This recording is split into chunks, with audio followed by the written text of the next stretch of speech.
Hello again, everybody, and welcome back to the channel. Thank you so much for joining us today.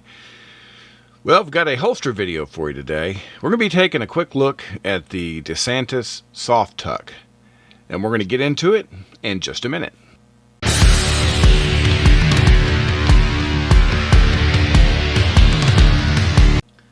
All right, once again, welcome back, everybody. Thanks for being with us. Well, I've been getting more requests to go over different gear, so we're going to try to start working in some holster reviews and some other various gears, along with all the different carry firearms. And so today, in the interest of doing that, had a few viewers that have been requesting a look at the Desantis Soft Tuck, which is this holster right here. Now, I had already been using this holster as one of my options, so it was pretty convenient that that was asked. Now, I got a brand new one from our friends here over at Don's Weaponry. We want to thank them. They're a huge supporter of firearm safety and education, and we can't thank them enough. The one that I normally use is a bit more beat up and scarred up than this one, so I present this nice one to you here. It's a pretty simple design, if you'll see. You've got this soft, suede leather, and it's reinforced in all kinds of places. You've got this big clip that comes here on the side, and you can adjust the cant of this thing. You've got a screw here at the end, and they give you, in the package here, they do give you a little Allen wrench, so you can make those adjustments there. So it's a nice little deal. Really nice packaging too. Desantis, to me, always does a good job with that. But one thing I like about this holster is oftentimes when I talk about carrying smaller guns, there's different types of holsters I suggest for different reasons as far as weight of the gun and size. Well, like in the case of this Kimber, okay, this particular revolver, the K6S, this is heavy compared to, say, a 642 little J frame. This is much heavier than this. So the little Smith, I might very well carry that in, a sticky holster or something really light, or just drop it in my pocket. But this Kimber is heavy enough to where I don't feel as good about carrying it in that way.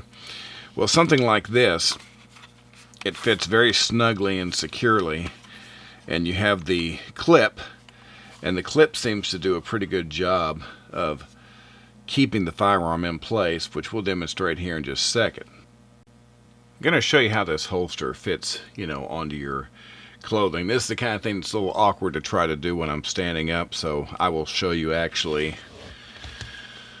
on the belt configuration, like if you're going to set it up. Now, it's pretty simple. Like, I wear my holster typically in like a 3 or a 330 position, so it's going to be, somewhere in here. It could be further back, depends on what I'm wearing, but we're going to say right in here. So it's inside the waistband holster. It's very simple. So the hook, of course, actually goes on the clothing itself, like this. And then your belt slips in this little notch right here. And you end up with a very, very discreet setup right there that still keeps, the belt from moving around outside the clip. And of course, then the firearm can simply go down the holster, and it's nice and snug. One thing I like about this setup is I've used a lot of holsters, and, a lot of the ones that give you really good retention are going to have, 2 clips on them. And that is good from a stability standpoint, but of course it also means that you've got this wider holster, and when you sit down, you can feel it. You've got this thing on. One thing I like about this is this single attachment point. If I'm sitting down in a car, or if I'm at the movies or something like that, and I've got this on, I don't have a whole lot of holster that's touching me. It's a very small area, and it's very comfortable. The only part that's touching me is the top of the revolver there against the skin, which I'm very used to. So to me, it's a pretty good setup. It's pretty versatile because this is meant for your smaller revolvers. So if you have your little J frames or whatever and you want to use those, you can do that. I've got several smaller revolvers that'll all fit this thing really well. Basically, if it's a 2-inch revolver of some sort, like a J frame, the Kimber, there's some other small ones that'll work. It'd be a pretty good fit. So it's pretty simple to set up. Like I said, it can be adjusted for different cant depending on how you like to carry your firearm. So not a bad little rig. Alright, well, and I've had some people, of course, ask me about, printing. And I want to emphasize something here. It's really important. It doesn't matter which holster we're talking about. If you are carrying it inside the waistband setup, there's only two things that are going to really make any difference on whether you print or whether you don't print. Number one is how big is the firearm. In this case, revolvers, I have pretty good luck carrying revolvers as far as them being a good fit. They just sort of naturally fit against the body.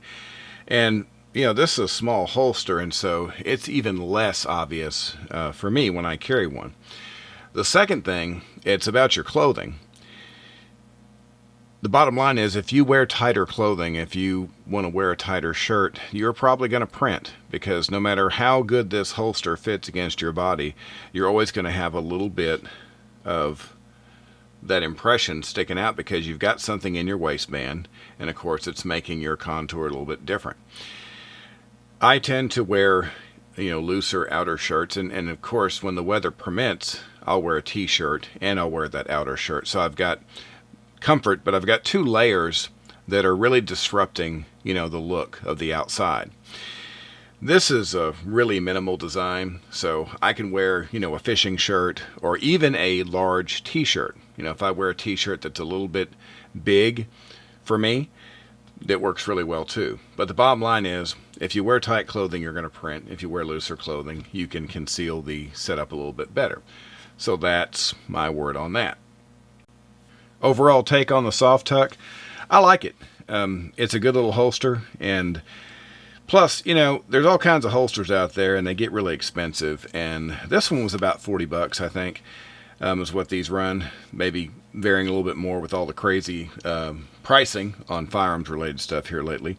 But I believe these are right at $40. And like I say, it's a nice little holster. It's simple.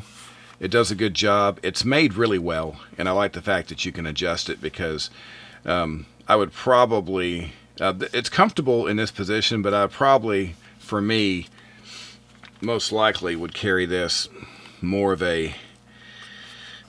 Usually I carry it a little bit canted forward, more like this, to get a little bit of that impression of that outline out of the way. So this is probably closer to where I'm going to carry mine.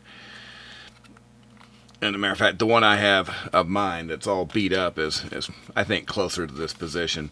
But it's very easy to adjust. It's a simple setup, and to me, $40 is in the affordable range. So not a bad holster. So there you go. That's going to cover it for this. We appreciate you watching as always. If you like what you see, if you like our videos, feel free to subscribe. You can catch the lower right hand portion of your screen there and hit the subscribe button to do that. And beyond that, everybody stay safe. We'll be back soon, and have a great day. Thanks.